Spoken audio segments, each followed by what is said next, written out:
Welcome back for a lawn tractor modification video, guys! We have a pretty special ride-on lawnmower right here. We are going to modify this thing into an actual beast. Right now, this thing has one of the weakest lawnmower engine. Not a fan of this at all.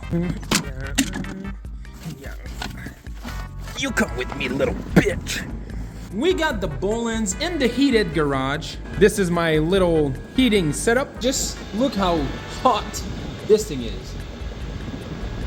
120 degrees Celsius.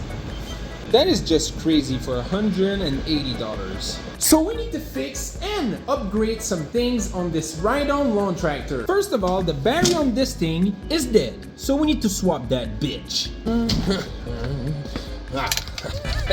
Spare battery.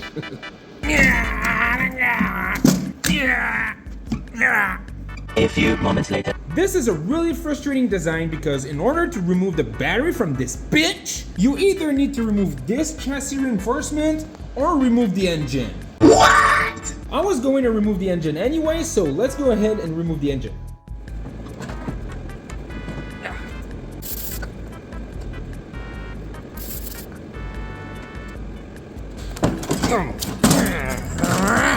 I got you, finally.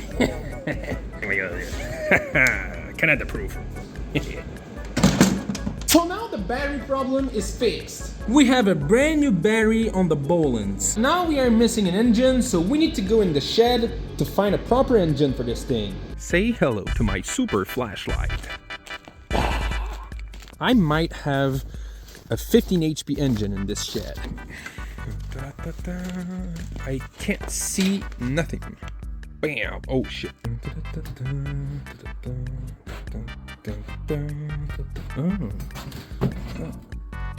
Yeah, boy. You're coming with me, little bitch.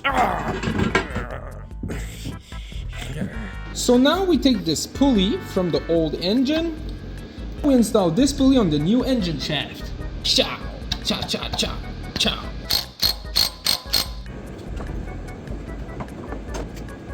Now we have this 15.5 HP brakes and strap-on engine installed on this Bolins. The engine is wired up to the solenoid right here. I only need to hook up this charging wire on the solenoid right here. Let's try to start this engine, guys.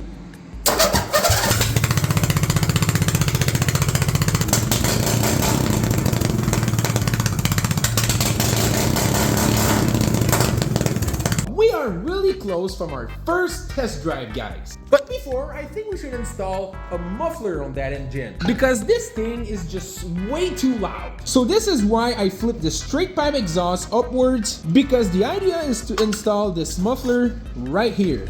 So let's start welding some tubings.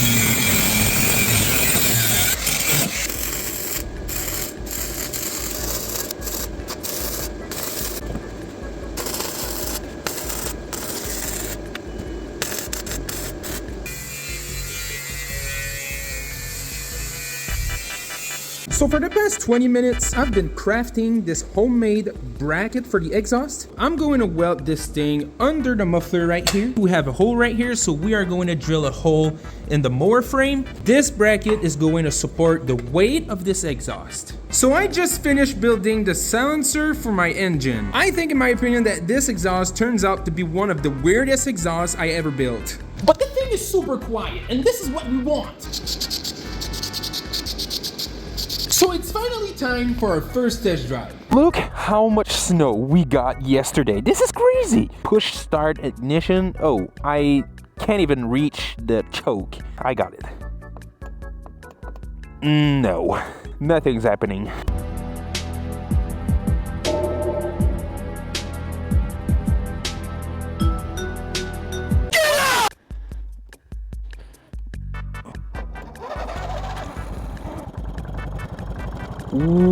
Wow! Oh, it's just eating the snow. What? That was cool.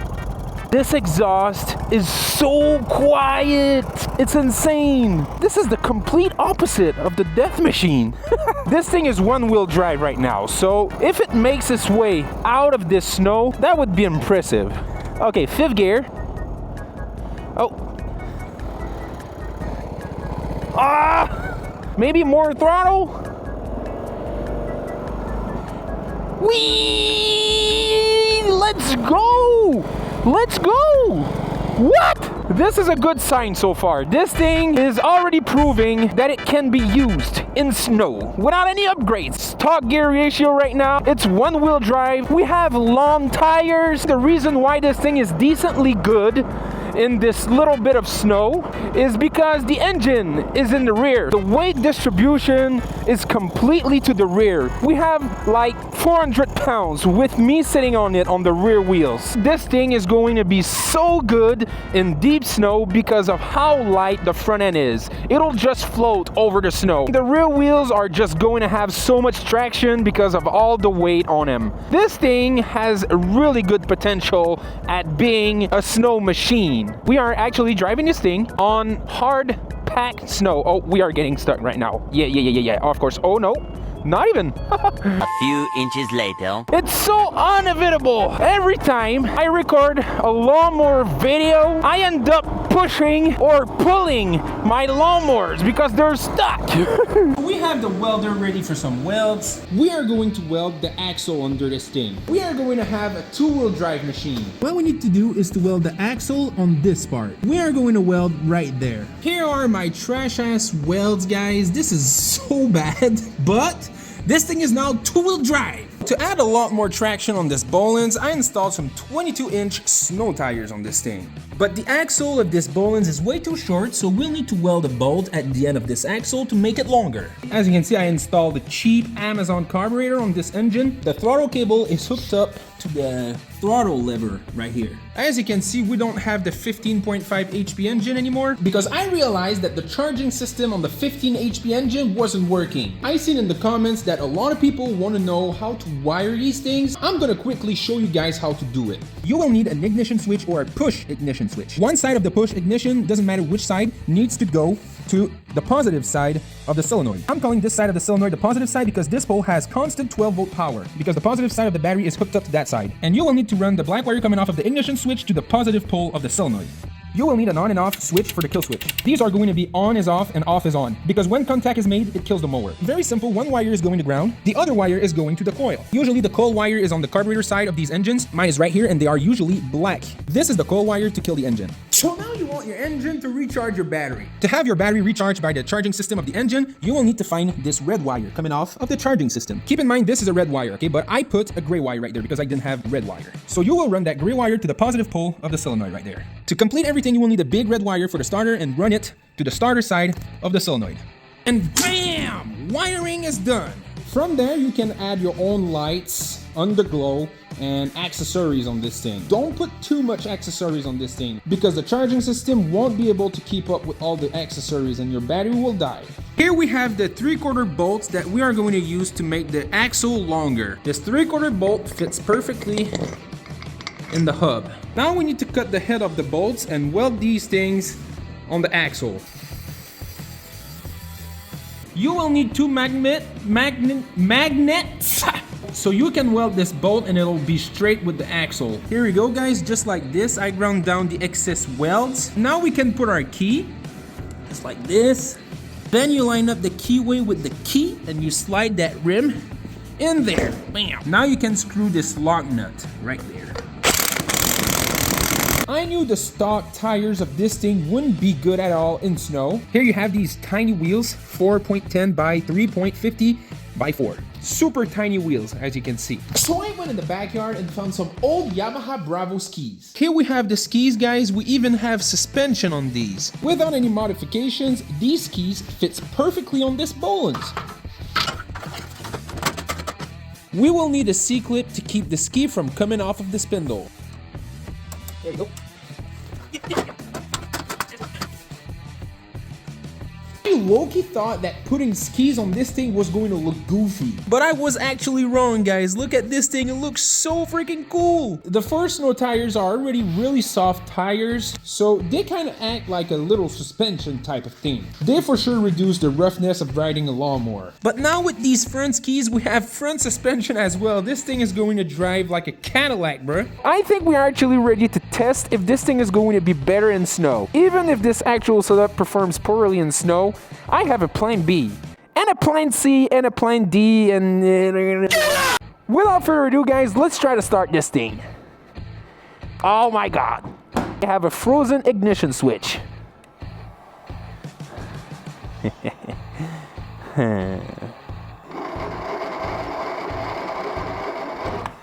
We have a low battery as well. Oh my god, it started anyway.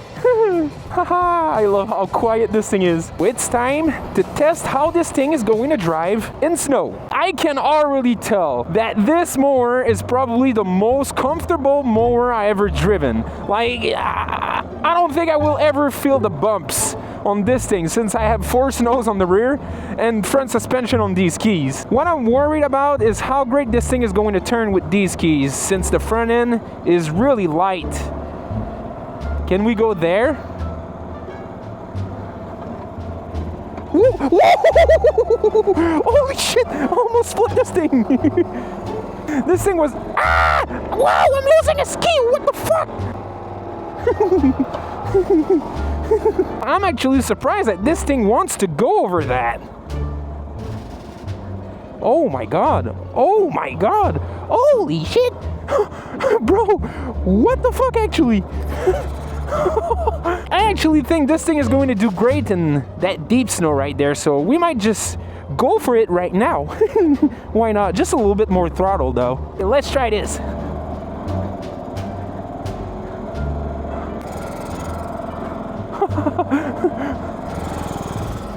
Oh shit! As long as this thing doesn't break the hard layer of snow on top, I think it'll be good. This thing is so light, it's floating over the snow. Look at this thing!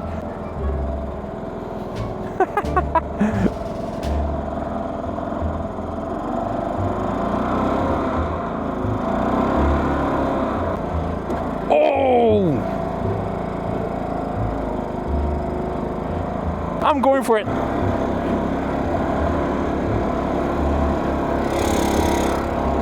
Let's go, let's go, let's go! I think it's a little bit too soft over here. Hoo-yah! Let's go, easy. Maybe we just had too much wheel spin. Maybe this thing would do better if we just crawl in this.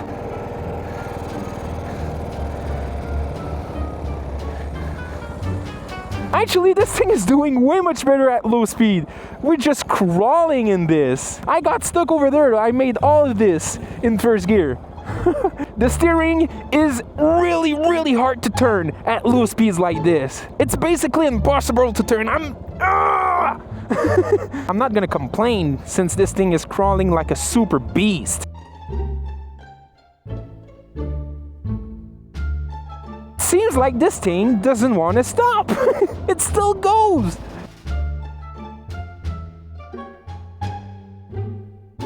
This has to be the slowest, but the most capable snowmower I ever built. My Can-Am XMR would actually get stuck here, no doubt.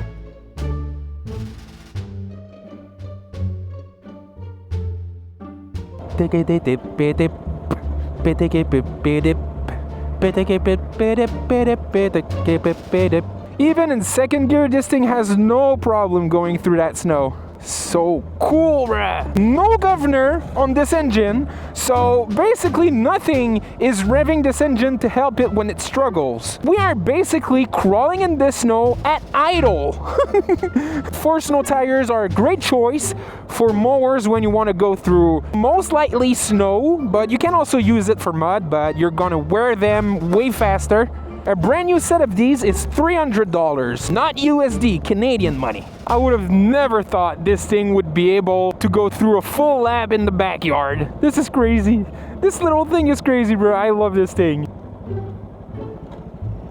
If you guys want to crawl in snow with your mowers, this is the ultimate setup right here. I think that's pretty much it for this video, guys. So thanks for watching, and I'm gonna catch you on the next one.